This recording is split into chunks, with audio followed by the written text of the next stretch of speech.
ಗಿರಿಜಾ ಕಲ್ಯಾಣದ ಒಂದು ಪೂಜಾ ಕೈಂಕರ್ಯಕ್ಕೆ ಅಲಂಕಾರ ಮಾಡಿರುವಂತಹ ಒಂದು ವಿಗ್ರಹಗಳನ್ನ ನೀವು ನೋಡ್ತಾ ಇದ್ದೀರಾ.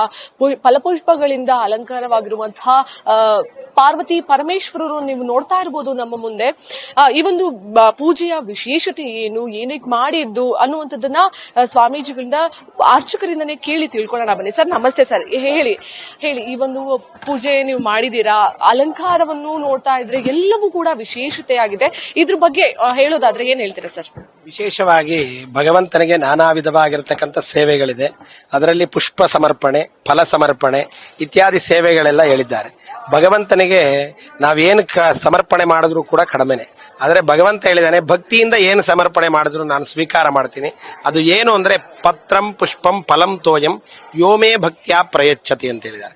ಅಂದ್ರೆ ಭಗವಂತನಿಗೆ ನಾನಾ ವಿಧವಾಗಿರ್ತಕ್ಕಂಥ ಪುಷ್ಪಗಳಿಂದ ಅಲಂಕೃತನಾಗಿರ್ತಕ್ಕಂಥ ಶಿವನನ್ನ ಕೈಲಾಸದಲ್ಲಿ ಯಾವ ರೀತಿ ವಿರಾಜಮಾನವಾಗಿರ್ತಾನೆ, ಸ್ವಾಮಿ ಪಾರ್ವತಿಯ ಜೊತೆಯಲ್ಲಿ ಆ ಕನಕಾಂಬ್ರ ಮಾಲೆಗಳು, ರುದ್ರಾಕ್ಷಿ ಮಾಲೆಗಳು, ಸೇವಂತಿಕಾ ಮಾಲಿಕೆಗಳು ಹಾಗೂ ತೋಮಾಲಿಕೆಗಳು, ವಿಶೇಷವಾಗಿ ಮೇಲೆ ದರ್ಬಾರ್ ಅಲಂಕಾರ ಅಂತ ಅಮ್ಮನವರನ್ನ ಸ್ವಾಮಿ ಸೇವೆ ಮಾಡುವಂತಹ ಒಂದು ಅಲಂಕಾರವನ್ನ ಹಾಗೂ ಪರಮೇಶ್ವರನಿಗೆ ವಿಶೇಷ ರೀತಿಯ ಅಲಂಕಾರ ಸೇವೆಯನ್ನು ಮಾಡಿ ಪ್ರಕಾಶನಾಥ ಮಹಾಸ್ವಾಮಿಗಳು ಅತ್ಯಂತ ಭಕ್ತರು, ಭಗವಂತನಿಗೆ ಆಂತರಿಕ ಭಕ್ತರು ಅಂತ ಇರ್ತಾರೆ. ಅಂದ್ರೆ ಯಾವಾಗಲೂ ಭಗವಂತನ ಧ್ಯಾನ ಮಾಡ್ತಾ ಇರ್ತಾರೆ. ಅದಕ್ಕೆ ಶಾಸ್ತ್ರದಲ್ಲಿ ಹೇಳಿದ್ದಾರೆ, ಕಾಲಕ್ಷೇಪೋ ನಕರ್ತವ್ಯಂ ಕ್ಷೀಣಮಾಯುರ್ ದಿನೇ ದಿನೇ ಯಮಸ್ಯ ಕರುಣಾ ನಾಸ್ತಿ ಸಂಕಲ್ಪ್ಯಂ ಹರಿಹರ ಕೀರ್ತನಂ ಅಂತ. ಆ ಭಗವಂತನನ್ನ ಸೇವೆ ಮಾಡೋದೇ ವಿಶೇಷ ಅಂತ ಒಂದು ಮಹತ್ ಸೇವೆ. ಶ್ರೀನಿವಾಸನ ಕಲ್ಯಾಣ ನಡೀಬೇಕು ಅಂತ ಸಂಕಲ್ಪ ಮಾಡಿರ್ತಕ್ಕಂಥ ವೇದಿಕೆಯಲ್ಲಿ ಶ್ರೀನಿವಾಸ ಮೊದಲು ಶಿವನ ಕಲ್ಯಾಣ ನಡೀಬೇಕು ಅಂತ ಸತ್ಸಂಕಲ್ಪವನ್ನು ಮಾಡಿ ಆ ಪರಮೇಶ್ವರನೇ ಈ ಕಾರ್ಯಕ್ರಮವನ್ನು ಆಯೋಜನೆ ಮಾಡಿಲ್ಲ, ಆ ಭಗವಂತನೇ ಈ ಕಾರ್ಯಕ್ರಮವನ್ನು ಆಯೋಜನೆ ಮಾಡಿ ಸ್ವಾಮಿಗಳು ಅತ್ಯಂತ ಶ್ರದ್ಧಾ ಭಕ್ತಿಯಿಂದ, ವಿಶೇಷ ಸೇವಾಕರ್ತರು ಕೂಡ ಅತ್ಯಂತ ಶ್ರದ್ಧಾ ಭಕ್ತಿಯಿಂದ ವಿಶೇಷ ರೀತಿಯಲ್ಲಿ ಪರಮಾತ್ಮಗೆ ನಿನ್ನೆ ಎಲ್ಲ ಅಲಂಕಾರ ಮಾಡಿದ್ದಾರೆ.